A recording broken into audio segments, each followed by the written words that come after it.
Meron ako nito, bibigay ko na lang sa inyo. Andito tayo ngayon sa TRC, sa R&D room, dahil papakita ko sa inyo itong napakaganda at simple na Sniper 155. So mapapansin nyo, ito agad, yung crankcase na nakalagay ay CNC na TRC. Ayan o mga boss.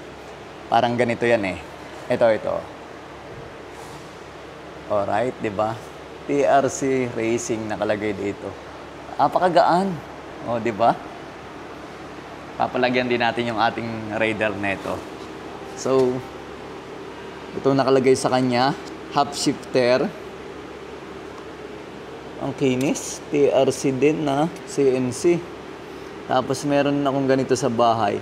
Mga boss, PM lang kayo sa mga nakasetup na gito pang TRC. Meron ako nito, bibigay ko na lang sa inyo. Tapos yung swing arm niya, TRC din. Lahat TRC all the way.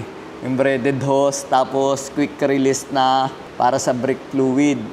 TRC na 2-pot, katulad to ng sa Raider natin. Tapos ito namang mags, puro TRC all the way talaga to. Fully adjustable pa, na shock. Ayan o, TRC. Alright, ito TRC. Pati itong chain cover, TRC.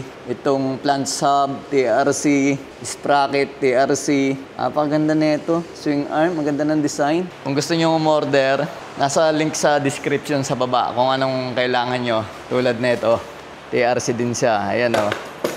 Diba, brake lever at saka clutch lever. Tapos, yung lalagyan, TRC din ng brake fluid.